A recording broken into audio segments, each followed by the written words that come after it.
मोदी की 35 मिनट की एक फोन कॉल जिससे हिल गया व्हाइट हाउस, खुल गया ट्रंप के गुस्से का सबसे बड़ा राज। भारत का सबसे बड़ा इंटेलिजेंस मास्टर स्ट्रोक। भारत ने चली ऐसी कूटनीतिक चाल, चीन और पाकिस्तान देखते रह गए। पाकिस्तान के आर्मी चीफ को लंच पर बुलाना पड़ा भारी। मोदी के एक फैसले से टूटा ट्रंप का घमंड। अमेरिका से लड़ाई की आड़ में भारत ने खोला गुप्त मोर्चा, रूस और फ्रांस के साथ बढ़ाई दोस्ती। ट्रंप के गुस्से को भारत ने बनाया अपना हथियार। मेक इन इंडिया को मिलेगा अब तक का सबसे बड़ा बूस्ट। आज भारत और अमेरिका के रिश्ते पिछले 30 सालों के सबसे निचले स्तर पर हैं। दुनिया भर के अखबार, टीवी चैनल और एक्सपर्ट्स इसके लिए डोनाल्ड ट्रंप द्वारा लगाए गए 50% के भारी भरकम टैरिफ को जिम्मेदार ठहरा रहे हैं। लेकिन ये सिर्फ वो धुआं है जो सबको दिखाई दे रहा है। असली आग तो कहीं और लगी थी। एक ऐसी आग जिसकी चिंगारी एक 35 मिनट की फोन कॉल में भड़की थी। ये कहानी है उस एक फोन कॉल की जिसमें प्रधानमंत्री नरेंद्र मोदी ने दुनिया के सबसे ताकतवर इंसान को कुछ ऐसा कह दिया जिसने व्हाइट हाउस में भूचाल ला दिया। ये उस एक ना की कहानी है जो सिर्फ एक निमंत्रण को ठुकराना नहीं था, बल्कि भारत की उस नई और आक्रामक विदेश नीति का ऐलान था जो किसी भी सुपर पावर के आगे झुकने को तैयार नहीं। ये उस कूटनीतिक चक्रव्यूह की कहानी है जिसे भारत ने रचा और जिसमें फंसकर अमेरिका आज भारत पर हमले कर रहा है। लेकिन पर्दे के पीछे भारत अपना एक बहुत बड़ा रणनीतिक खेल खेल रहा है जिसका असर चीन से लेकर पाकिस्तान तक महसूस किया जा रहा है। हम आपको बताएंगे इस धमाकेदार खबर की पूरी कहानी, तो बने रहिएगा वीडियो पर और इस संबंध में आपके जो भी विचार हों कमेंट में लिखकर जरूर बताइएगा। तो इस पूरी कहानी की जड़ को समझने के लिए हमें थोड़ा पीछे चलना होगा।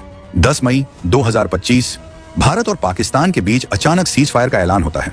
इस ऐलान के तुरंत बाद अमेरिकी राष्ट्रपति डोनाल्ड ट्रंप एक बार फिर अपने पुराने अवतार में आ जाते हैं। वो बार बार दावा करते हैं कि ये सीज फायर उनकी मध्यस्थता से हुआ है। वो दुनिया को ये दिखाना चाहते थे कि भारत और पाकिस्तान के बीच शांति स्थापित करने वाले वही हैं। लेकिन भारत ने ट्रंप के इन दावों को सिरे से खारिज कर दिया। यहीं से दोनों देशों के बीच तनाव की पहली लकीर खींची। भारत की दशकों पुरानी नीति रही है कि वो कश्मीर या पाकिस्तान से जुड़े किसी भी मुद्दे पर किसी तीसरे पक्ष की दखल अंदाजी बर्दाश्त नहीं करता। भारत ने दुनिया को साफ संदेश दिया कि ये फैसला द्विपक्षीय है, इसमें अमेरिका का कोई रोल नहीं है। मामला तब और बिगड़ा जब 17 जून को कनाडा में G7 शिखर सम्मेलन के दौरान प्रधानमंत्री मोदी और ट्रंप की 35 मिनट तक फोन पर बात हुई। इस बातचीत में पीएम मोदी ने ट्रंप को बेहद साफ और दो टूक शब्दों में कह दिया कि पाकिस्तान के साथ सीज फायर में कोई तीसरा पक्ष शामिल नहीं है और भारत की नो मीडिएशन यानी मध्यस्थता स्वीकार न करने की नीति आगे भी जारी रहेगी। ये व्हाइट हाउस के लिए पहला झटका था। ट्रंप को उम्मीद नहीं थी कि भारत उनके दावों को इस तरह सार्वजनिक रूप से नकारेगा, लेकिन ये तो सिर्फ शुरुआत थी। असली भूचाल तो तब आया जब ट्रंप ने एक ऐसा कदम उठाया जिसने भारत को सीधी चुनौती दे दी। ट्रंप ने पाकिस्तान के आर्मी चीफ जनरल असीम मुनीर को व्हाइट हाउस में लंच पर बुलाकर उनकी मेजबानी की। ये भारत के लिए एक रेड लाइन थी। भारत को पाकिस्तान के चुने हुए नेताओं से मिलने पर कोई ऐतराज नहीं था, लेकिन पाकिस्तान की सेना के चीफ को व्हाइट हाउस में बुलाना उसे एक तरह की कूटनीतिक मान्यता देना था। ये वही पाकिस्तानी सेना है जो भारत के खिलाफ परोक्ष गतिविधियों को अंजाम देती है। भारत ने इसे अपनी संप्रभुता पर हमले की तरह देखा। फोन कॉल के दौरान पीएम मोदी ने ट्रंप के सामने इस पर अपनी कड़ी आपत्ति भी जताई, लेकिन ट्रंप ने इसे अनसुना कर दिया। इसके बाद ट्रंप ने पीएम मोदी को कनाडा से लौटते हुए व्हाइट हाउस में रुकने का न्योता दिया। बाहर से ये एक दोस्ताना निमंत्रण लग रहा था, लेकिन भारत को इसके पीछे एक बड़ी कूटनीतिक चाल की आशंका थी। भारत को शक था कि ट्रंप उनकी और Pakistani army chief general Munir की एक बैठक करा सकते हैं ताकि दुनिया को यह संदेश दिया जा सके कि अमेरिका ने भारत पाकिस्तान को एक मेज पर ला दिया है। ये भारत के लिए एक जाल था, एक ट्रैप था, और यहीं पर पीएम मोदी ने वो कदम उठाया जिसे आज डिप्लोमेटिक सर्कल में एक इंटेलिजेंस मास्टर स्ट्रोक कहा जा रहा है। पीएम मोदी ने ट्रंप के इस निमंत्रण को बेहद विनम्रता से ठुकरा दिया। उन्होंने वजह बताई कि उन्हें क्रोएशिया जाने की अपनी प्रतिबद्धता पूरी करनी है। ये सिर्फ एक बहाना नहीं था, ये अमेरिका को एक सीधा और कड़ा संदेश था। संदेश ये था कि भारत के प्रधानमंत्री पाकिस्तान के आर्मी चीफ के साथ एक मंच पर खड़े नहीं होंगे। संदेश ये था कि भारत पाकिस्तान की सेना को एक वैध कूटनीतिक पार्टनर के तौर पर मान्यता नहीं देता। ये कदम सीधे तौर पर पाकिस्तानी सेना और उसकी इंटेलिजेंस एजेंसी ISI के मनोबल पर एक बड़ा प्रहार था। ये पाकिस्तान को बताने का तरीका था कि अब व्हाइट हाउस में बैठकर भारत के खिलाफ साजिशें रचने के दिन लग गए।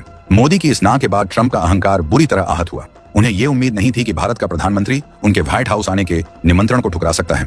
इसके बाद से ट्रंप और उनके प्रशासन का रवैया भारत के प्रति पूरी तरह बदल गया। ट्रंप ने सार्वजनिक रूप से भारत पर हमले करने शुरू कर दिए। उन्होंने भारत की अर्थव्यवस्था को मृत तक कह डाला और फिर एक के बाद एक टैरिफ लगाकर आर्थिक युद्ध का ऐलान कर दिया। अब सवाल उठता है कि क्या मोदी का यह फैसला जल्दबाजी में लिया गया था? क्या भारत ने अमेरिका से रिश्ते बिगाड़कर एक बड़ी गलती कर दी? यहीं पर आपको भारत की गहरी और दूरदर्शी रणनीति को समझना होगा। भारत ने जो किया वो एक सोचा समझा कूटनीतिक जाल था। मोदी ने जानबूझकर अमेरिकी गुस्से को हवा दी ताकि दुनिया को और खासकर भारत के रणनीतिक साझेदारों को एक संदेश दिया जा सके। संदेश ये कि भारत अब वॉशिंगटन के दबाव में झुकने वाला देश नहीं रहा। ये सिग्नल सीधा रूस, फ्रांस और ईरान जैसे देशों को गया जिनके साथ अमेरिका के रिश्ते तनावपूर्ण हैं। भारत ने उन्हें दिखाया कि वो एक स्वतंत्र विदेश नीति पर चलता है और अब भारत के साथ रक्षा और व्यापारिक सौदे करने का यही सही समय है। इसका नतीजा ये हुआ कि जहां एक तरफ अमेरिका से तनाव बढ़ा, वहीं दूसरी तरफ भारत ने दूसरे शक्तिशाली देशों के साथ अपने रिश्ते और मजबूत कर लिए। इसके अलावा इस टकराव का एक और गुप्त फायदा हुआ। अमेरिकी रक्षा प्रतिष्ठान यानी पेंटागन ट्रंप की व्यक्तिगत राजनीति से अलग सोचता है। वो भारत को इंडो पैसिफिक में चीन के खिलाफ एक महत्वपूर्ण सहयोगी मानता है। ट्रंप से दूरी बनाकर भारत ने पेंटागन को एक स्वतंत्र सहयोगी का संदेश दिया जो किसी के दबाव में नहीं आता। इससे रक्षा तकनीक के ट्रांसफर और सौदों में भारत की मोल भाव करने की ताकत, बार्गेनिंग पावर और बढ़ गई। इस पूरी रणनीति का एक और बड़ा मकसद था चीन और पाकिस्तान को एक साथ साधना। जहां एक तरफ भारत और अमेरिका के बीच तनाव दिख रहा था, वहीं पर्दे के पीछे भारत अपने इंडो पैसिफिक सहयोगियों जैसे जापान और ऑस्ट्रेलिया और रूस के साथ मिलकर एक वैकल्पिक सुरक्षा ढांचा मजबूत कर रहा था। इस ढांचे में लद्दाख और दक्षिण चीन सागर में एक साथ चीन पर दबाव डालने की योजना भी शामिल है। ये रणनीति बीजिंग को दो मोर्चों पर उलझाने की क्षमता रखती है, जिससे उसकी आक्रामकता पर लगाम लगेगी। वहीं पाकिस्तान के लिए ये किसी बुरे सपने से कम नहीं था। मोदी का ट्रंप को खुले तौर पर नकारना इस्लामाबाद को यह स्पष्ट संकेत था कि अब कोई भी पश्चिमी शक्ति उसके लिए भारत पर दबाव नहीं बना पाएगी। पाकिस्तान जो हमेशा अमेरिका और पश्चिम की मदद की उम्मीद में रहता था, उसकी ये अंतर्राष्ट्रीय मदद की उम्मीद ही खत्म हो रही थी। और अंत में ट्रंप द्वारा लगाए गए टैरिफ, जिन्हें पहली नजर में भारत के लिए एक बड़ा नुकसान माना जा रहा है, वो भी लंबी अवधि में मेक इन इंडिया के लिए एक गुप्त वरदान साबित हो सकते हैं। जब अमेरिकी सामान भारत में महंगा होगा तो घरेलू उत्पादन को बढ़ावा मिलेगा। विदेशी निवेशक जो भारत में सिर्फ अपना माल बेचते थे, अब वो टैरिफ से बचने के लिए अपनी मैन्युफैक्चरिंग यूनिट्स भारत में ही लगाने पर मजबूर होंगे। यानी अल्पकालिक नुकसान के बदले दीर्घकालिक आत्मनिर्भरता का एक बड़ा फायदा। ये टकराव भारत को ब्रिक्स प्लस, शंघाई सहयोग संगठन SCO और G20 जैसे मंचों पर भी एक स्वतंत्र और असंरेखित शक्ति के रूप में स्थापित कर रहा है, जहां वो अमेरिका के बिना भी अपने एजेंडे को आगे बढ़ा सकता है। तो अंत में जो 35 मिनट की फोन कॉल और एक ना से शुरू हुआ था, वो आज भारत की विदेश नीति का एक नया अध्याय बन चुका है। ये अध्याय है रणनीतिक स्वायत्तता का, ये अध्याय है राष्ट्रीय स्वाभिमान का, और ये अध्याय है एक विश्व शक्ति बनने की राह पर बढ़ते भारत का। क्या भारत का